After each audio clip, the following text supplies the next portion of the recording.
드디어 2021년도가 오긴 왔네요. 여러분들은 새해 어떻게 보내셨어요? 저는 그날 안타깝게도 병원에 있었어요. 갑자기 열이 막 39도까지 막 오르고 근육통에, 근데 다행히 별 이상은 없었고요.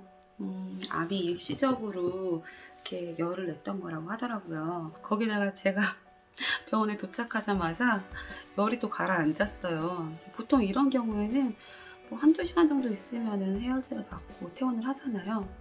근데 이번엔 코로나가 제 발목을 잡았습니다. 코로나 음성 판정이 날 때까지 역격리실에 갇혀서 결국에는 뭐 새해를 꼬박 병원에서 보내게 됐습니다. 그래서 오늘은 저의 암 이야기를 한번 해볼까 합니다. 저는 2017년도 12월 1일 날 인천국제공원에서 암 판정을 받았고요. 그리고 2차, 2차 뭐 알아보다 보니까 본격적으로 암 치료를 시작한 거는 2018년도였던 것 같아요.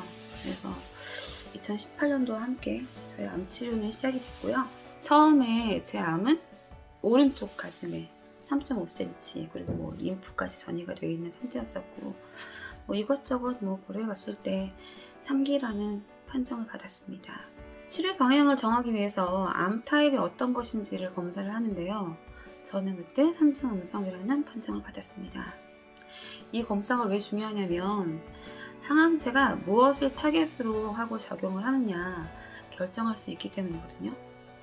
만약에 호르몬에 의한 것이면 호르몬을 타겟으로, 허투에 의한 것이면 허투를 타겟으로. 저 같은 3중 음성은 그 타겟이 없어요. 그래서 그런 표적 치료는 할 수가 없었고 오로지 세포화학 항암제를 쓰는 것밖에 방법이 없었습니다. 그래서 저는 크기를 줄여서 수술을 해보고자 해서 선행항암을 했어요. 근데 항암을 하면 할수록 암이 더 커지는 거예요. 약을 바꿔서 다시 시도를 해봤지만 소용이 없었고요. 그래서 한 달 반 만에 3.5cm였던 암이 7.5cm로까지 커졌어요. 피부까지 침투가 됐고요. 그래서 바로 수술을 급하게 하게 됐습니다. 그래도 다행이었던 게 막상 수술실에 들어가 보니까 위치도 되게 좋았고요. 교수님도 젊은 나이인 저를 생각해서 어렵게 부분 절개로 수술을 하셨습니다.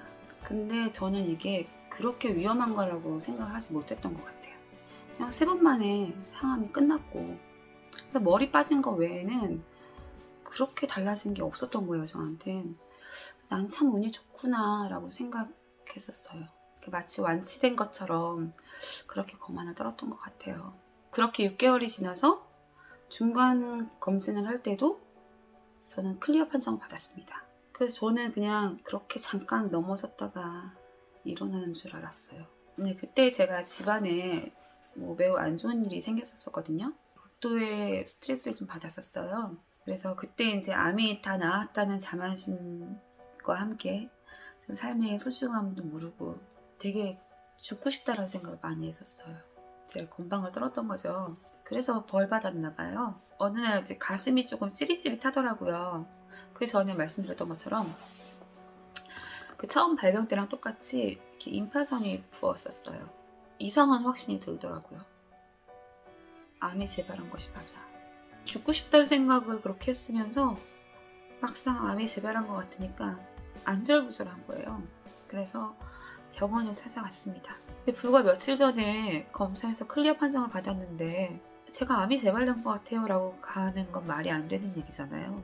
왜 그렇게 생각하세요? 라고 얘기를 하는데 제가 여기 임파선이 부어서요 라고 얘기하는 거는 의사 선생님들한테 말이 안 되는 얘기잖아요. 그건 저만 알고 있었던 히스토리인 거지. 그래서 선생님들은 믿지 않으셨었어요. 근데 제가 이제 쫄랐죠. 검사를 받고 싶습니다.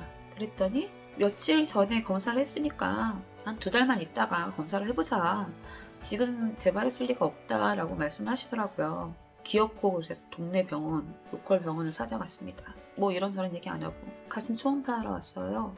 그래서 초음파를 해주셨죠. 근데 그 로컬 병원에서 이상한 걸 좀 발견하셨다라고 하셨어요.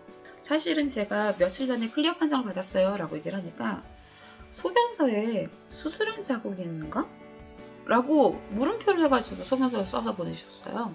그래서 다시 이제 본원에 그 소견서를 들고 가니까 이봐요, 아니라잖아요 라고 말씀하시더라고요.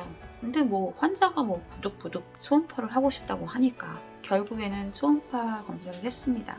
그리고 초음파 보시는 선생님께서 조직 검사를 하자라고 말씀하시더라고요. 그리고 집에 돌아오는 길에 엄마랑 통화를 했어요. 엄마, 나 조금 가슴이 이상해서 병원을 갔다 왔어 까지만 얘기를 했거든요. 집에 딱 도착했는데 우연찮게 집 앞에서 엄마를 만난 거예요. 근데 엄마 얼굴을 딱 보자마자 눈물이 막 펑펑 쏟아지는데 엄마도 그렇게 저를 끌어안으셨어요.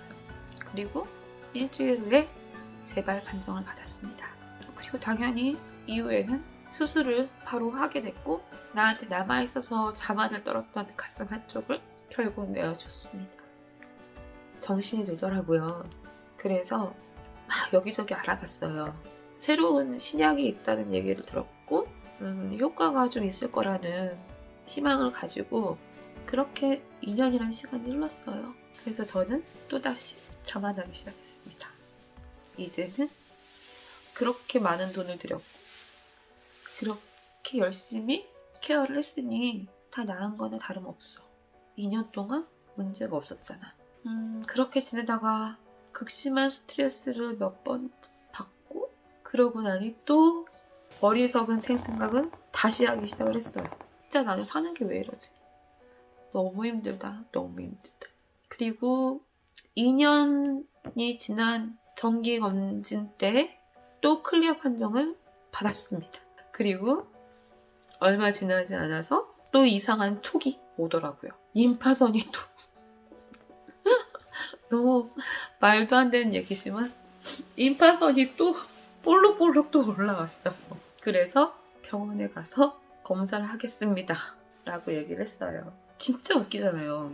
클리어 판정을 받고 나서 얼마 안 돼서 임파선이 이렇게 부어요. 저는 병원을 가서 선생님 저 여기 부었으니까 유방을 검사해 주세요 이런 거거든요.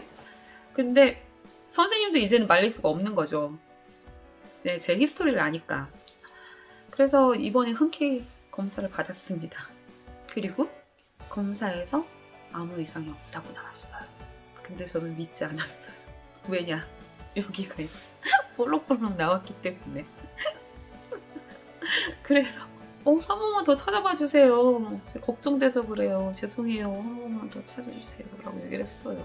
선생님께서 흔쾌히 또 검사를 해주셨어요. 근데 웬걸요? 이번에는 오른쪽이 아니라 왼쪽 가슴이 아니라 임파선에 전이가 됐습니다.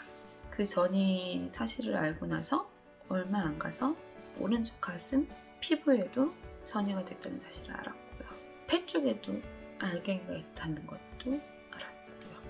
그렇게 해서 저는 사기 판정을 받았습니다.